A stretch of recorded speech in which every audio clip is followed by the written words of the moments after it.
তাহিয়াতুল উযু যদি উযু করার পর পড়েন এবং সুন্নাত তাহলে একসাথে নিয়ত করতে পারবেন, দুটাই নিয়ত করা জায়েজ এবং পড়া জায়েজ। এতে সওয়াব দুটারই পেয়ে যাবেন, দুটাই সওয়াব পেয়ে যাবেন। তাহিয়াতুল উযু এবং সুন্নাত যদি তাহিয়াতুল উযু করার পরপরই পড়েন, কিন্তু উযু করলেন তারপরে এসে যদি মানে অনেক পরে এসে আপনি তাহিয়াতুল উযু এবং সুন্নতের একসাথে নিয়ত করেন, তাহলে আপনার তাহিয়াতুল উযু হয়নি। আসসালামু আলাইকুম। ওয়ালাইকুম আমি তো আসসালাম। ফাজিল হাসান ঝিনাইদহ থেকে বলছি। জি বলুন।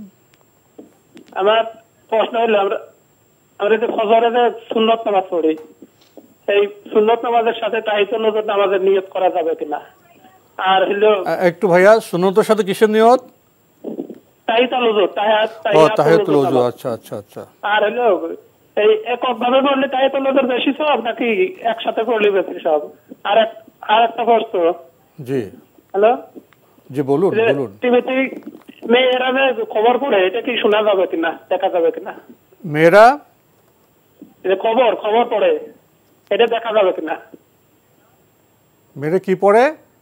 খবর খবর পড়ে, খবর শোনা যাবে কিনা? হ্যাঁ।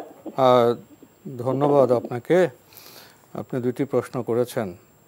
উনি বলছেন যে সুন্নত নামাজ এবং তাহিয়াতুল উযু নামাজকে একসাথে পড়া যাবে, সব কোনটাই বেশি, একসাথে না আলাদা আলাদা পড়া?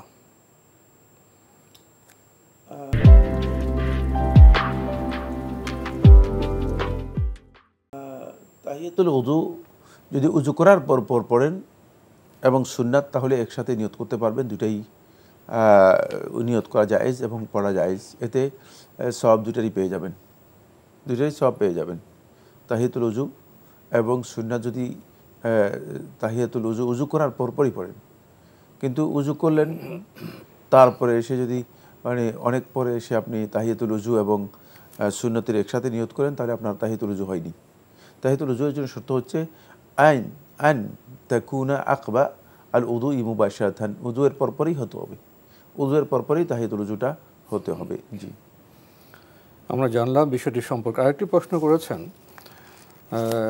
মেয়েরা যে খবর পড়েন, সে খবর কি শোনা যাবে? খবর শুনতে জায়েজ নয়, কিন্তু খবর টেলিভিশনে দেখা অথবা বেপর্দা কোনো নারীকে দেখা এটা হারাম। সেক্ষেত্রে অবশ্যই দৃষ্টি সংযত করে অথবা আপনি শুধুমাত্র খবর শুনতে যদি প্রয়োজন মনে করেন শুনতে পারেন, শোনা হারাম নয়। নারীদের বক্তব্য বা নারীদের আওয়াজ এটি শোনা জায়েজ, না জায়েজ নয়।